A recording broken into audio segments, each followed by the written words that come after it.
ہم نے ہمیشہ لوگوں کو یہی کہتے ہوئے اور عورت کو تانے دیتے ہوئے سنا ہے کہ عورت کی تو عقل گھٹنوں میں ہوتی ہے، یعنی کہ اسے عقل ہوتی ہی نہیں۔ یہ ایک انسان کی کہانی ہے۔ وہ اپنی کہانی کچھ یوں بتاتے ہیں کہ میں ایک ڈھابے میں بیٹھا ہوا بڑا مردہ دلی کے ساتھ چائے پی رہا تھا۔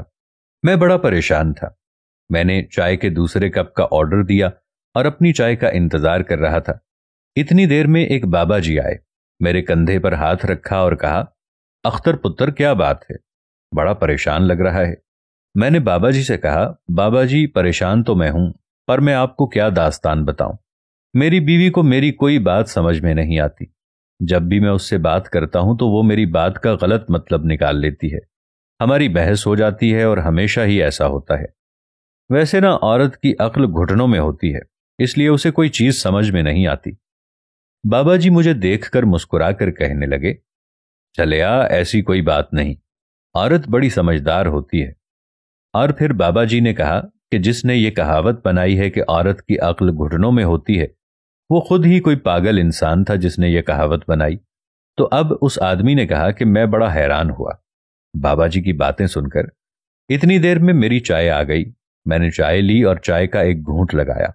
بابا جی نے اپنی چائے پلیٹ میں ڈالی، اس سے چسکی لی اور پھر بابا جی نے بولا، مزہ آ گیا۔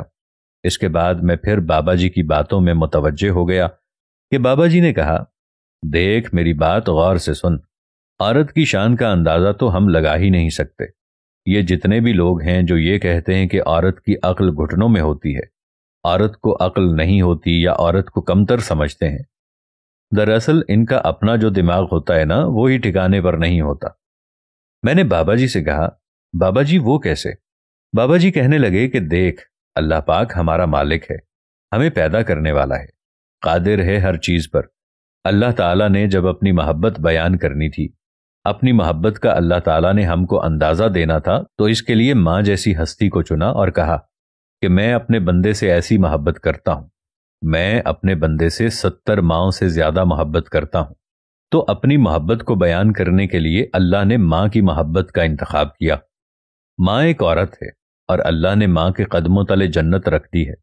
ماں ایک عورت ہے، بیٹی کو رحمت قرار دے دیا، بیٹی بھی عورت ہے۔ ہم لوگ عورتوں کو کہہ دیتے ہیں کہ عورت کی عقل گھٹنے میں ہوتی ہے۔ اب تمہیں اندازہ ہے کہ 22 ہڈیاں ٹوٹنے جتنا درد ہوتا ہے جب ایک عورت بچہ پیدا کرتی ہے۔ تم نے کبھی ایسی تکلیف محسوس بھی کی ہے؟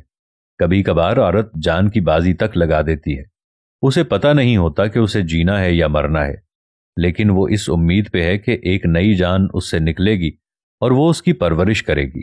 وہ انہی خوشیوں میں لگ جاتی ہے، پھر اپنی پسند کی چیزیں چھوڑ دیتی ہے، اپنے منہ کا نوالا نکال کر اپنے بچے کو دے دیتی ہے، اتنی قربانیاں کرتی ہے، ہر ایک کو جوڑ کر رکھتی ہے۔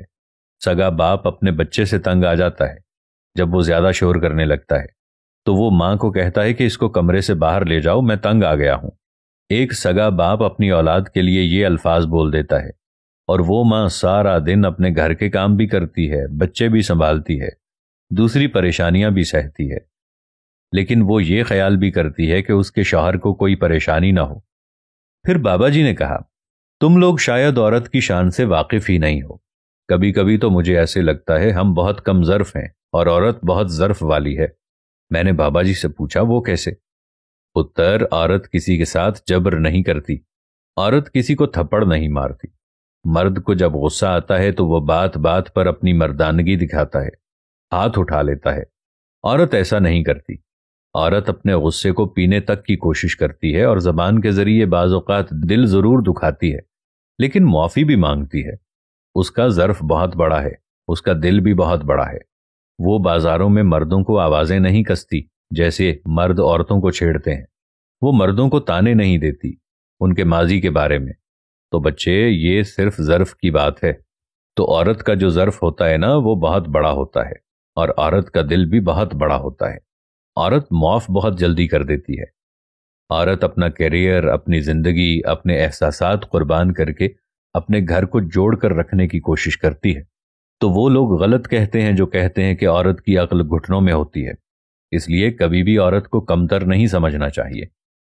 بابا جی کی باتوں سے اس شخص نے کہا کہ میں بڑا متاثر ہوا اور میری آنکھوں میں آنسو تھے کہ میں آج تک کس خام خیالی کی دنیا میں تھا۔